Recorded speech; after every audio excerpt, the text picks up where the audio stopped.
Welcome to another edition of Breaking News, brought to you by Source Selection Soundbites.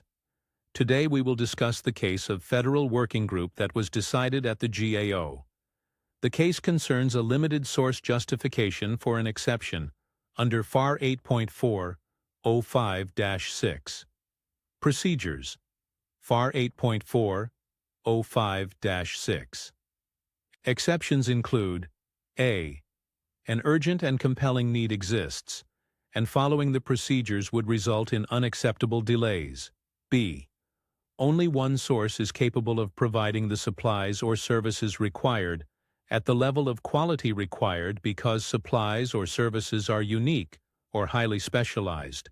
Or C. In the interest of economy and efficiency, the new work is a logical follow-on to an original Federal Supply Schedule order, provided that the original order was placed in accordance with the applicable Federal Supply Schedule ordering procedures.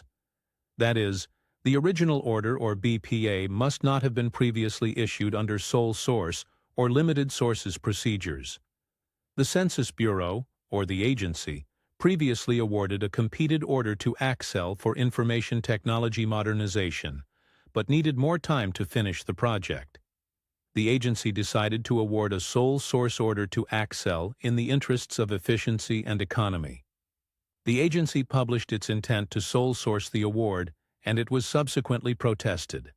The protester asserted as a threshold matter that there was no reasonable basis for the non-competitive award.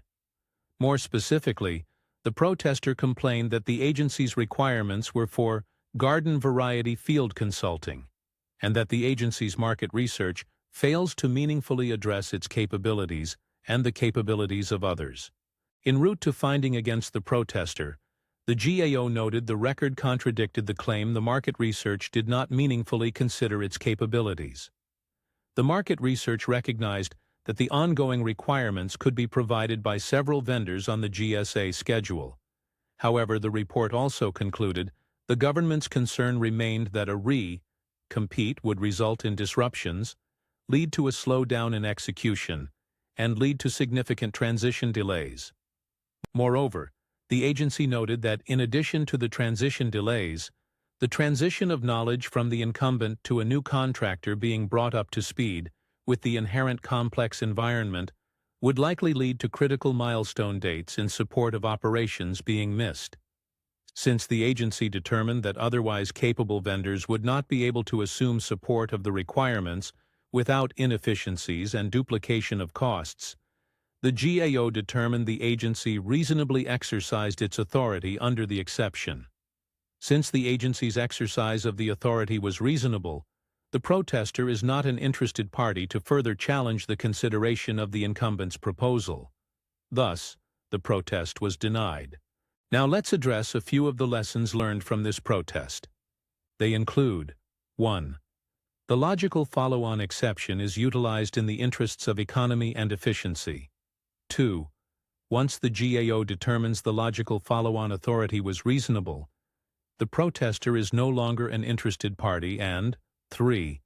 An agency's goal in market research is not to determine if other vendors are capable of providing the service, but whether they can do so without resulting in inefficiencies and duplication of costs.